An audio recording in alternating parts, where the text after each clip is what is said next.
kayak gini. Ini juga main sih yang ini. Ini Suli ya. Suli ya. Oke.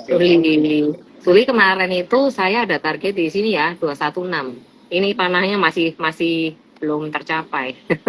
Ini panah dari kapan dulu nih? Ini udah nyampe sini sekarang ya, tinggal dikit lagi lah target pendeknya.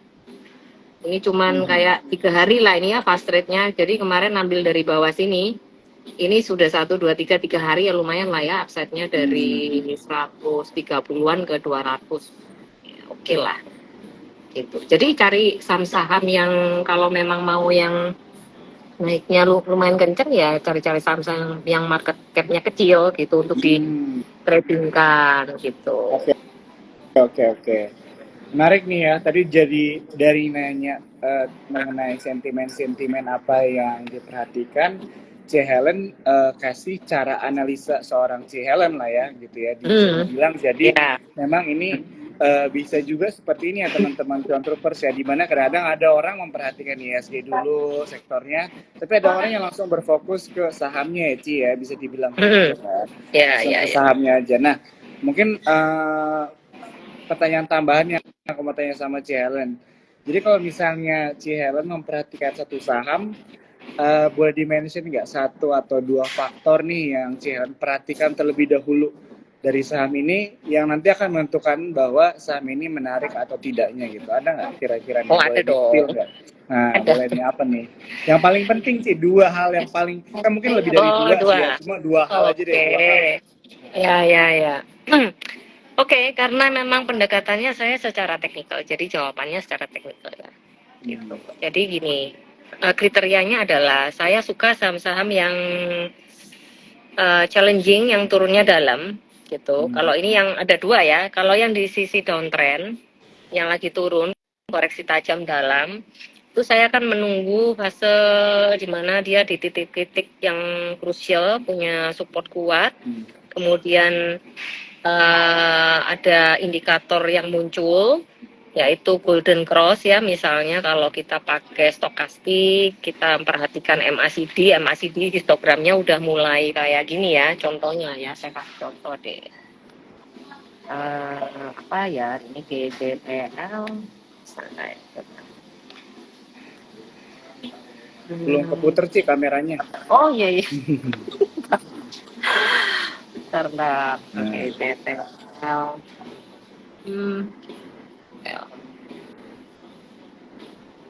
ya misalkan ini ya GCTL ini kan saya biasanya lihat gede dulu ya, secara time frame gede dulu. Nah ini, nah kebetulan GCTL ini saya udah punya analisanya. Maaf, bentar ya. Pencet.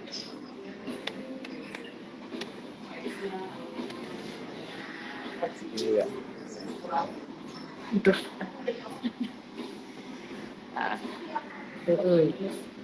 Nah ini GCTL ya.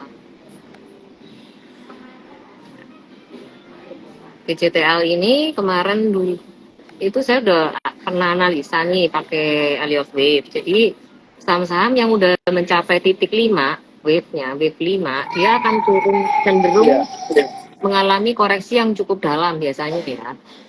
Dalam kayak gini. Nah, makanya ketika ini udah wave 5 saya nggak ambil posisi apa-apa ya. Saya diem aja, nunggu dia sampai menunjukkan tanda-tanda reversal. Gitu. Kayak misalnya contoh hari ini nih, ini mulai ada spike ya, mulai ada spike kayak gini tinggi. Nah ini mulai bisa diperhatiin. Jadi saham yang udah di level downtrend kayak gini, biasanya saya mulai cari level-level supportnya nih kayak gini, level demand support ya. Kayak misalnya ini, di sini ada kayak supportnya di sini ya, lumayan strong. Nah, ini di level 600-an ya. Itu kalau misalnya teman-teman yang suka buy on weakness, bisa perhatikan level-level ini selama ini nggak di breakdown dalam, ya ini masih terkonsolidasi di sini ya boleh di spec buy, ditahan di sini. Pasang SL aja gitu. Nah, Terus kita nungguin nanti ada divergen nggak ke atas, ada mulai tanda-tanda indikator lain nggak yang muncul nih. Oke, misalnya kayak gini ya. Ini kan MACD histogramnya mulai kecil-kecil ke atas lalu mulai hijau nih, nembus. Nah, nembus garis ini berarti sudah ada tanda-tanda dia mau ada pembalikan ya, tapi tinggal dilihat aja nanti stokastiknya juga udah mulai golden cross di sini kan. Jadi dia mulai ada gerakan gitu di sini. Dan ini bisa diperhatiin kalau untuk saham-saham yang lagi turun gitu. Terus kayak misalnya apa ya, kemarin kenceng itu ya.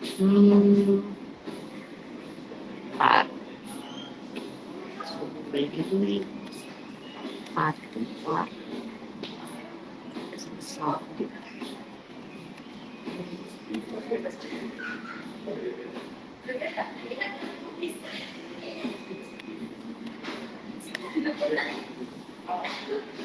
nah kayak gini.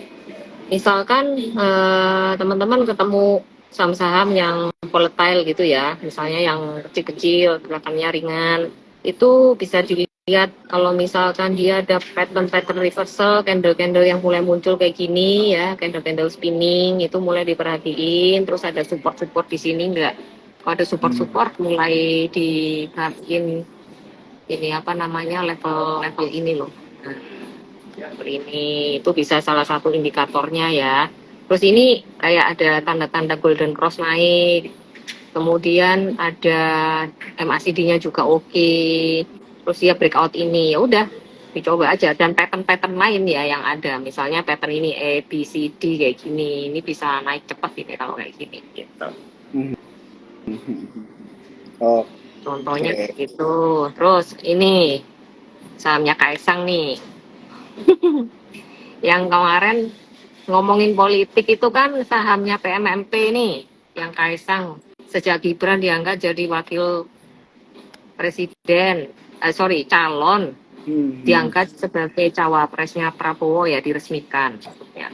Itu kan sempet nih saham Kaisang itu nge-spike ya, namanya orang kan digandeng-gandengin sendiri ya, padahal mungkinnya ya nggak terlalu berkorelasi, tapi ini kemarin sempat lumayan ya naiknya selama beberapa hari. Nah, saham-saham yang berbau-bau tanda kutip politik ya sebenarnya ini ya nggak berkorelasi sih langsung secara dengan Gibrannya, cuman karena Kaisang adiknya Gibran jadi ini ikut-ikutan naik gitu kemarin.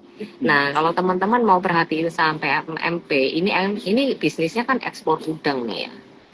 Jadi ini ada gap down di bawah di sini. Saham ini kalau mau diperhatiin nih ya, ini kan ngomongnya katanya temanya tahun politik nih.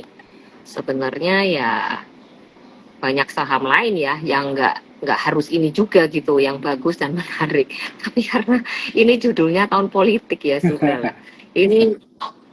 Ini ada level 316 yang bisa teman-teman perhatikan, pasang aja alert di level-level 316 ini, siapa tahu nanti ada potensi untuk dia reversal antara 316 sampai 320 ya. Itu bisa dimanfaatkan untuk fast trade gitu.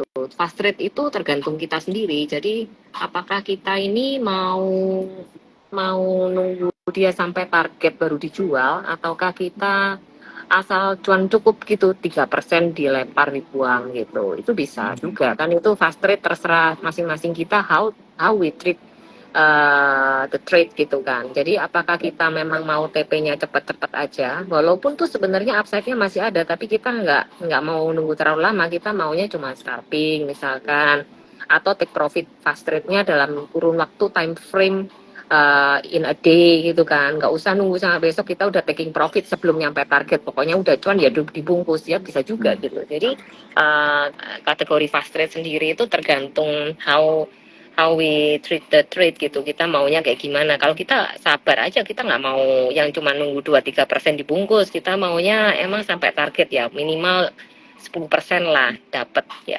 Itu tergantung kita mau nunggu nggak. Kalau kita mau nunggu kayak beberapa hari sampai di sana ya otomatis kadang-kadang naik turun, ada merah ada hijau.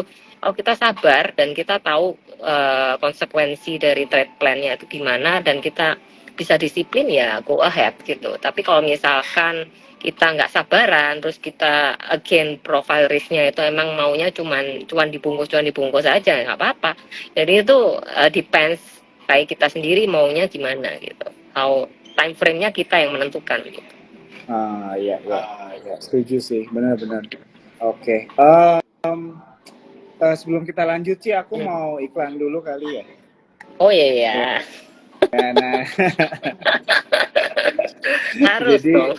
ya jadi tentunya kan pasti yang nonton kita malam hari ini tuh kan pengetahuan mengenai pasar modalnya gitu ya bisa berbeda-beda begitu kan. Istilahnya edukasinya juga mungkin tidak merata sama. Dan di sini juga menunjukkan bahwa mungkin yang ngobrol sama kita juga malam hari ini ada juga nih yang belum punya akun RDN begitu ya. Nah, jadi di sini aku mau ingetin buat teman-teman ya yang belum punya akun RDN sama Super Sekuritas bisa daftar di ifom.sukorsekuritas.com. Ayo. Tapi dengan ada kode referralnya nih ya, Ci ya. Oh harus. Kode referralnya Amami 2 ya, betul ya, Ci? Iya betul. Spellingnya? AMY2. Ya 100. Nah, Lulus. oke. Anda dapat piring cantik. Wah, bener Ci, ini aku tagih beneran loh piringnya. Piring cantik apa Samara? Samara lah. Samara ya. Samara ini kayaknya kalau aku pilih piring cantik semua orang yang nonton nih marah nanti nih. Kalau lebih pilih piring cantik daripada Samara. Oke, jadi teman-teman aku mengingetin deh kalau misalnya kalian ada yang belum buka akun RDN bisa sama Super Sekuritas di form.supersekuritas.com. Jangan lupa kode referralnya Amami2 ya, AMANY2 ya teman-teman ya. Oke, Ci, mungkin soalnya waktunya tinggal kurang dari 15 menit lagi ya kita ngobrol. Aku mau mungkin tanya sedikit lagi aja nih. Jadi memang topiknya aku buka dulu ya komennya ya. Kayaknya ada teman-teman yang mau nanya ya tentang saham-saham. Boleh dijawab secara teknikal nih nanti ya Ci ya sama Ci Helen. Seperti biasa aja gimana ngasih view-nya. Ini sambil kita nunggu pertanyaan dari teman-teman Cuan Troopers, mungkin mengenai musim politik deh Ci. Kalau Ci Helen sendiri musim politik ini ada sedikit perbedaan nggak dengan strateginya Ci Helen sebelumnya gitu? Jadi mungkin apakah lebih berfokus ke saham-saham yang diuntungkan gitu kan dengan adanya musim politik, atau sebenarnya buat Ci Helen sendiri ini nggak terlalu berdampak juga sih sebenarnya, nggak terlalu ngefek juga? Nggak ngefek. Oke. Jujur loh ini. Iya. Jujur karena memang gimana ya cara trading itu saya sih adapt aja dengan segala season tuh bisa di apply. Jadi itu nggak tergantung dari kayak misalnya ini tahun politik. Ya memang gini ya dampak secara nggak langsungnya ada. Kayak misalnya kemarin-kemarin itu kan outflow banyak ya. Terus kemudian market sepi. Gitu. Jadi ya mungkin dari sana itu memang kerasa sih dari cara trading itu gimana ya kalau sepi itu kan volatilitasnya berkurang, terus kemudian volume trade-nya lah ya. Jadi paling cuman mengurangi porsi aja. Kalau memang marketnya sepi ya nggak ada makan ya jangan dipaksain gitu kan. Jadi sesuaiin aja sama market yang ada. Jadi porsinya ya kita sesuai. Paling adjust porsi sih. Kalau di emiten sih random aja. Jadi memang emiten mana yang punya potensi upside yang bagus, yaitu dimakan. Kalau enggak ya enggak gitu. Sekalipun itu mungkin punya pandangan mungkin ya dalam tahun-tahun politik ini bisa bagus. Tapi kalau secara teknikal itu memang masih not good, saya nggak akan sentuh gitu. Jadi saya cuma melihatnya basically secara lebih ke teknikal aja gitu. Lebih simple karena bisa di-apply di semua sektor dan di tradingnya itu nggak perlu melihat season. Cuman ya memang season yang kita alami sekarang yang tidak mudah ya. Jadi memang kadang-kadang memang terasa ya berapa hari terakhir ini waktu ESG merah itu pasti teman-teman beberapa pasti ada yang mengalami juga portonya merah, terus berat banget mau beli apa kok salah-salah posisi terus gitu kan, kena CL terus, ya itu wajar karena memang ISG-nya lagi drop, apalagi saham-saham yang dipilih misalkan teman-teman sahamnya itu berkorelasi dengan IHSG ya. Jadi searah, kalau IHSG merah, sahamnya ikut merah, portonya merah, itu wajar. Jadi kalau kita memang berniat jadi trader ya kita harus siap dengan semua konsekuensinya, gitu aja. Jadi untuk strategi kalau saya rasa sih lebih dikurangi porsi kalau memang marketnya kurang mendukung ya gitu. Tapi kalau secara sektor apa yang dipilih ya balik lagi ke teknikal.